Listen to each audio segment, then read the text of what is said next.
Hey guys, Omaha here. Today I'm going over the 4th level spells tier list for Baldur's Gate 3. If you've seen my previous videos, you kind of know how this goes by now. I'm not going to explain the tiers too much, but I will say the RP tier is something where a spell doesn't belong in any of these categories because I don't consider it good or bad. It's just kind of a cool spell that's in the game. Like Speak with Animals is one that I keep using as an example, but that's a perfect example.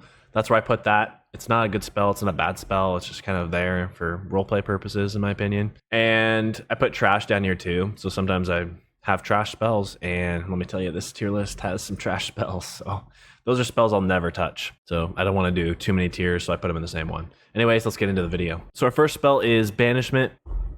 Temporarily banish your target to another plane of existence. You basically kick them out of the fight for 2 turns. They can't attack, they can't be attacked, they can't move, they can't do anything. They're just non-existent for 2 turns.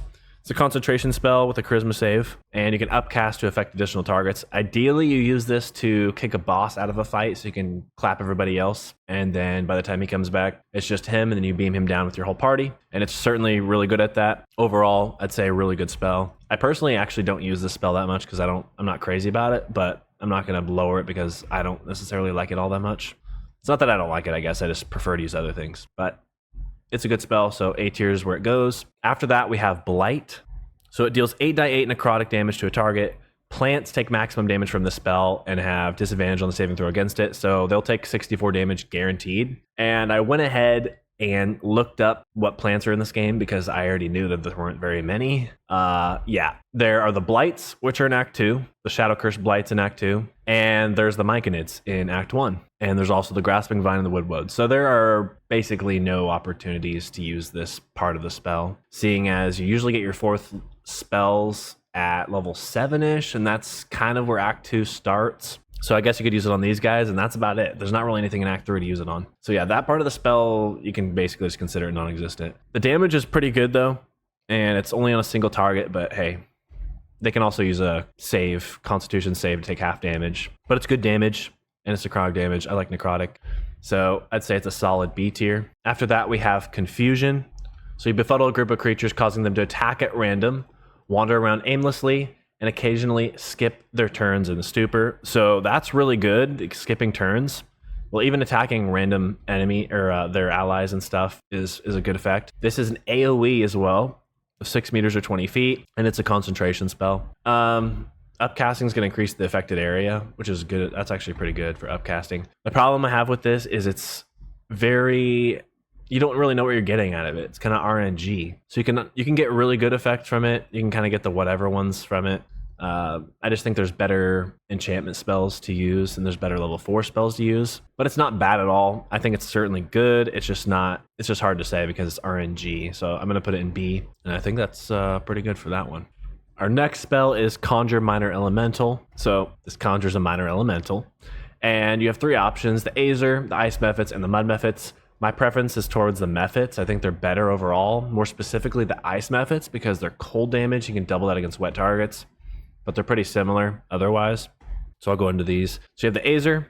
This is Warhammer, actually. You have the Aether, and he has his main hand attack, and we'll go into the Warhammer again, which does... I don't remember. How does he hold that? Well, 1d8 one-handed and 1d10 two-handed. I don't use this guy very often, so I don't know which one he uses, but that's the damage.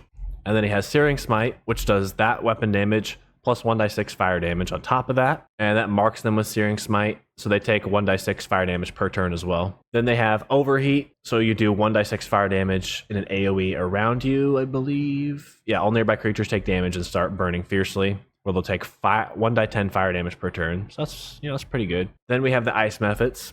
So these guys have 1d4 slashing damage plus 2d6 cold damage for Freezing Claws. That's pretty good. Ice Breath, which does a cone of 2d6 cold damage. Chromatic Orb, which does 2d8 cold damage and creates an ice surface. And then you have Death Burst. So when they die, they deal 4 to 24 cold damage. I don't know if they can actually activate that or if it's only when they die. Like if you can activate that to kill yourself and blow yourself up. I can't remember if they can or not. It's been a bit. But either way, that's still good.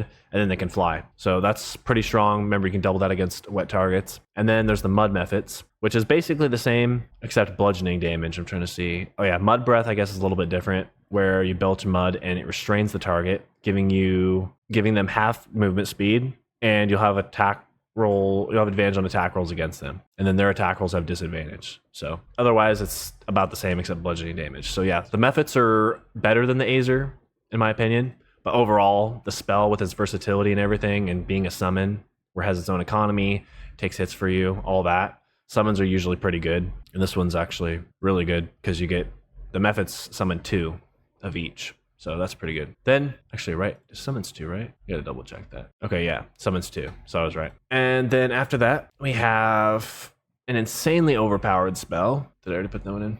After that, we have an insanely overpowered spell, Conjure Woodland Being. So this conjures a dryad to fight alongside you. She can use Nature Step, entangle enemies, and summon a wood. So let's go into the dryad real quick. This is what you're summoning. Her passive, Nature Step, can you guys see that? Grants freedom of movement and resistance to poison damage to nearby allies. So you suffer no ill effects from difficult terrain when you're near here, which is insanely good. Her normal weapon attacks can entangle targets. She can use a Shillelagh bonus action to make it so her weapon attacks deal 4 to 8 bludgeoning damage, which is pretty decent. She has an entangle ability, which is an AoE of 10 feet that can entangle enemies, causing their attack rolls against them to have advantage, and they can't move, and their attack rolls have disadvantage. So that's really good as well. She can also summon her own summon, a Woodland, which is ridiculous. That's overpowered. And we'll get into that after I go over this. She also has Spike Growth. So if you watched my level 2 spell tier list, I put this in S tier. This spell is insanely overpowered and good.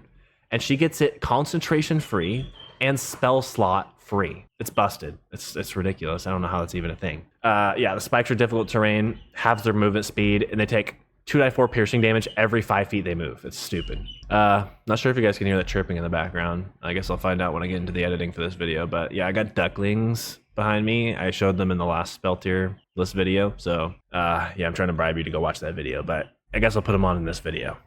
So here's me bribing you. Here's the duckling. I have 4 of them actually. Crying because he's separated from the other 3. Or she. They're all girls, I think. But yeah, gotta boost the retention somehow, you know. Okay, where were we? Back to the Woodland, right? This thing's stupid. Okay, so you can summon a Woodland with your other summon. Summons. And yeah, he's got a main hand attack with a Twisting Branch. See how much damage that does. 1d4 plus your strength modifier, bludgeoning damage.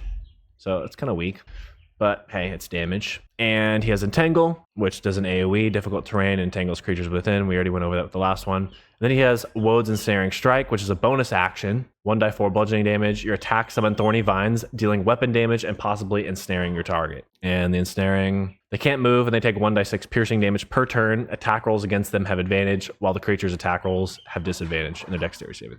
He also has Regeneration. So when he's on a vine surface, which is your entangle ability and your Dryad's entangle ability, he will restore 10 hit points as he walks through it. So yeah, that's actually pretty crazy. So he's pretty tanky. Yeah, this spell, I mean, it's ridiculous. This needs another tier above S tier, honestly. Yeah, pretty busted.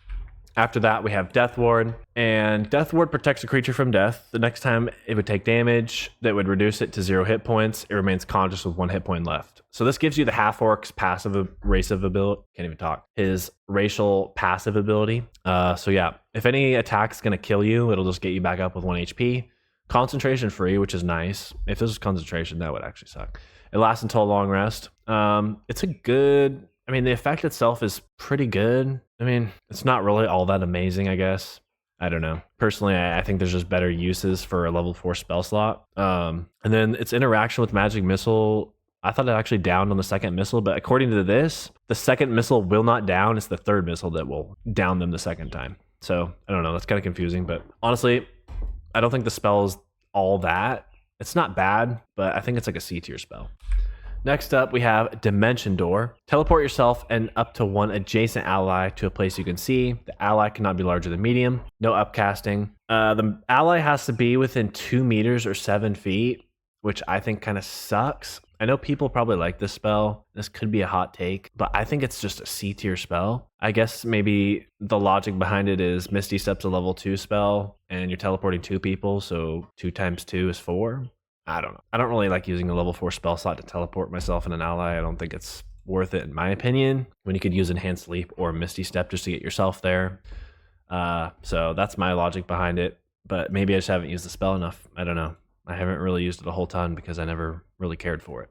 So we'll move on to Dominate Beast now. Make a beast fight alongside you. Every time the beast takes damage, it makes a wisdom saving throw against your domination, and that's a concentration spell. The problem with this spell is there's not a lot of beast fights in this game that I can remember off the top of my head. The hyena fight, I guess. Trying to think of anything else. I mean, there are some other ones, but it's not like it's a very common thing. So I think that's the main thing bringing this down. The effect of it's good. It's just that it's only on beasts that kind of hurts. So I think, yeah, I'm just going to stick it in the C tier. We'll go with that. If you guys disagree, let me know down in the comments. After that, we have Evard's Black Tentacles. Tentacles sprout from the ground, turning the area into difficult terrain, so you have halved movement speed, attacking and smothering creatures within. And the smothering effect is going to, let's click on it here. They can't move. Oh, really? Okay, so they can't move, and they take 3d6 bludgeoning damage per turn. So that's pretty decent. Attack rolls against them have advantage, and their attack rolls and dexterity saving throws have disadvantage. So that's a pretty good effect. Actually, how long does that last? Let's see. The Black Tentacles are 10 turns. How long does the smothering last, though? Does it even say? I don't know. That it doesn't say. Oh, wait. Maybe it's here. Black Tentacles. No, it's the same thing. I don't know how long that lasts, guys, honestly. I haven't used the spell very much either. It's not the best spell. There's a lot better AoE spells that you can use. I mean, guys, just use summon Woodland and all that crap. I mean, you can just get spike growth out of that for free. After you use your summon with 2 summons. Yeah, no reason to use this when you can use that. So it's not bad. I certainly don't think it's bad. I don't know. Why use it when you can use this stuff, you know? Our next spell is Fire Shield, and this actually gives you 2 different options. So you can do fire or cold damage and retaliate against melee attacks. So there's Fire Shield Warm. Scorching Flames shed light in a 3-meter, 10-foot radius. You take half damage from all cold damage and deal 2d8 fire damage to anyone who hits you with a melee attack. Concentration free for 10 turns. And yeah, everybody that hits you is going to take that damage, and you have resistance to cold damage. That's a really good effect. Really, really good. And then we have the chill version. So Ice Cold Flames shed in a 3-meter, 10-foot radius. You take half damage from fire and deal 2d8 cold damage to anyone who hits you with a melee attack. Double it from wet. You know what I'm saying? Yeah, overall, both of these really good. Obviously, I prefer cold. You know why? But yeah, this is an A tier spell. It's a banger. I'll stick it right in there. After that, we have Freedom of Movement. Snap an ally out of any stun. Difficult terrain cannot slow them down, and they can't be magically paralyzed or restrained. If the target is restrained by non-magical means, it can spend 1.5 meters or 5 feet of its movement to free itself. So this spell is very, very good considering it's concentration free and it lasts until a long rest. This is a really good spell. Very, very solid, especially using them on like your frontliners and stuff where you need them to close in on enemies and stuff like that. Man, this is a really, really good spell. I don't know if it's better than Fire Shield. Yeah. Suppose it's more reactive than Fire Shield. Well, you could be proactive with it too, because it's until long rest. I'll stick it right in here. Actually, I might even go higher than that. And I'll leave it here for now. After that, we have Grasping Vine. And before I clicked on this, like 30 seconds before I started recording this part of the video, I thought that it wasn't buffed. I thought it was how it was since the beginning. And that's what I was talking about when I said trash in the beginning of the video. I was actually referring to this spell. Apparently they buffed it after patch 6, so it's actually not bad now. Before, this spell was so bad, guys. If you were playing multiplayer with me in Baldur's Gate 3 and you happened to cast this bullcrap, you're kicked and banned from the party. Like, dude, I'm not playing with you. Sorry. That's just, no.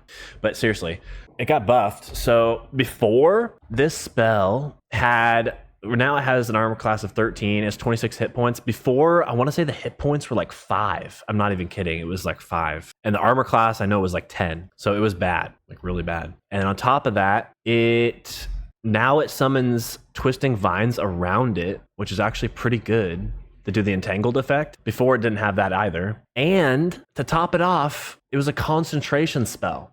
Like, dude, the guy that made this spell, I don't know. He must have been worked like a 12-hour shift, and his boss told him before he go home, he has to finish up Grasping Vine, code it in real quick. And he probably did like a 2-minute code and put this crap in the game. I don't know. It was terrible. So now it's better, and it's a bonus action. So it's kind of caught me off guard. I was expecting to put this in the trash. I'm kind of pleasantly surprised. I have not used this since they've buffed it, to be quite frank with you. But going off the description, the entangle effect, I mean, it still doesn't do damage is the problem with its pull. but it's concentration free now. And it does take some hits, and you can actually insta-kill people by pulling them down into stuff. It's not going to go higher than B, though. I think B, I'll just stick it in B. I haven't tried it. Yeah, that's where it's going. Next up, we have greater invisibility. So you turn a creature invisible, attacks against it have disadvantage, rolling 2 dice using the lower value, and it attacks with advantage, rolling 2 dice using the higher value. Invisibility breaks when you fail increasingly harder stealth checks on attacking, casting spells, or interacting with items. So invisibility normally breaks when you do any of those things. This gives you stealth checks that get increasingly harder. So if you build around stealth, you can stay invisible for a decent amount of time, and it's a concentration spell, but man, that's a good effect. Yeah, it's fantastic for setting up surprise rounds, attacking with advantage on all of your attacks. If you cast this on a stealth character, you're going to get a lot out of this. Super good. This is an S tier spell. Next, we have Guardian of Faith. So you call forth a Divine Guardian that attacks nearby enemies. Every time it deals damage, the Guardian loses an equal amount of hit points. Lasts for 10 turns. It won't last 10 turns. The Guardian is stationary. When an enemy is in range, it uses an attack called Strike of the Guardian, has a range of 3 meters, and deals 20 radiant damage. On a dex save, enemies still take half damage, has 60 hit points. So you get 60 hit points, so that's 3 attacks, because it does 20 damage for each attack. Yeah, it has its own economy where it attacks, and then it retaliates back at enemies that attack it. So this is a good spell, because you set and forget, and it takes hits and deals out a decent amount of damage. I don't know exactly where I want to put it in A tier, though. I like it right here. I think that's a good spot. And then after that, we have Ice Storm. Impel a storm of hail and ice to crash from the sky, covering the ground and striking all objects and creatures within range, dealing bludgeoning and cold damage, and it creates an ice surface that lasts 2 turns. So that'll do 2d8 bludgeoning damage and 4d6 cold damage. You can upcast to deal an extra 1d8 bludgeoning damage for every spell slot above the 4th. The AoE is 6 meters or 20 feet, which is pretty good. It's pretty respectable. And then the ice surface enemies can slip on, and it'll skip their turns. So that's a good effect. Also keep in mind, this is cold damage. You can double it. So all in all, with an AoE that size and the possibility to skip turns, plus cold damage where you can double, that's an A tier spell. And actually, yeah, I'm kind of biased towards summons, to be quite honest with you guys, but it's probably better. We'll put it there. Next up, we have Otluk's Resilient Sphere.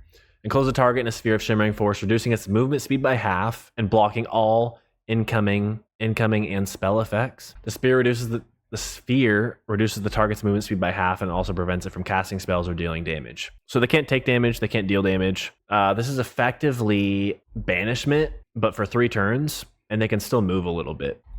But yeah, and then I guess if they have a concentration spell up, then they can keep it up. But it's basically the same as that, and so I'll put it above it just because it lasts 3 turns. I don't really care if they can move or not when it's halved anyway. But yeah, good spell. A tier is where it goes. Then after that, we have Phantasmal Killer. Haunt a creature with illusions of its greatest fears. It takes 4d10 psychic damage per turn, cannot move, and has disadvantage on ability checks and attack rolls. So it's a wisdom save, and it's a concentration spell. Upcasting will add 1d10 psychic damage per level per turn. That's pretty good. It's only learned by level 7 wizard. That's why I haven't seen it that often. I think I have used this. It's not that I haven't used it. This is either, I feel like B's too low, but at the same time, I feel like A's too high, you know? 4d10 psychic damage per turn. Ideally in this game, you want to kill targets as fast as possible, but that's not bad damage, really. And they can't move, and they have disadvantage on attacks if they do attack. So those are really good effects. I don't know. This is a tough one. This might be the hardest decision out of all the spells so far. Let me know down in the comments where you guys think this actually goes. I think I'm gonna put it... Okay, I've been sitting here for like 5 minutes. I can't decide, guys. Honestly, I've actually been sitting here for like 5 minutes trying to decide where to put this. I think I'm gonna put it... let's just make the graph a little more evened out. I'm gonna put it at the top of B. Hate me in the comments, guys. Next, we have Polymorph. Transform a creature into a harmless sheep. If the sheep's hit points drop to 0, the target reverts to its original form with its original hit points. So this is basically Banishment again, except it's a sheep for 5 turns.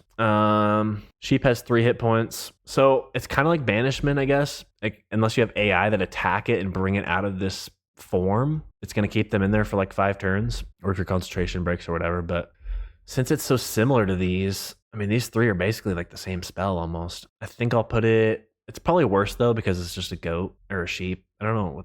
if the sheep can actually attack you or not. I haven't had that happen, but I think the end of A, I'll stick it there. Then we have Banishing Smite, I think it's called. This can't be learned by anybody. I don't know why it's in the spell tier list, but yeah, it can't be learned by anybody, so you can just forget about it, and it frankly sucks anyway. So yeah, it's nothing to be concerned with. Then we have Stone Skin. Turn a creature's flesh hard as stone. It takes only half the damage from all non-magical bludgeoning, piercing, and slashing damage. Concentration spell. Dookie. Lasts until long rest. Yeah, but it sucks, so why would you want it to last till long rest? This is very, very underwhelming. Not worth the level 4 spell slot at all, in my opinion. I actually consider that complete trash. I'll never cast it. And then for our last spell, we have Wall of Fire. Create a blazing wall of fire, burning anyone who dares stand too close. Deals fire to anything that moves into or starts its turn in the area. It deals 5 to 40 fire damage to anybody that goes into it or starts its turn in the area. Deck save to half the damage. It's a concentration spell, and you can upcast for 1d8 extra fire damage per spell slot level above the first.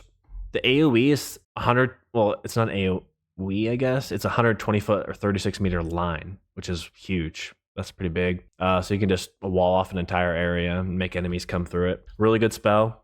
And it's an A tier spell for me. I think we'll stick it in here. And I actually want to move some of these over. I think Summon Minor Elemental should go a little bit lower. Nah, screw it. We'll leave it there.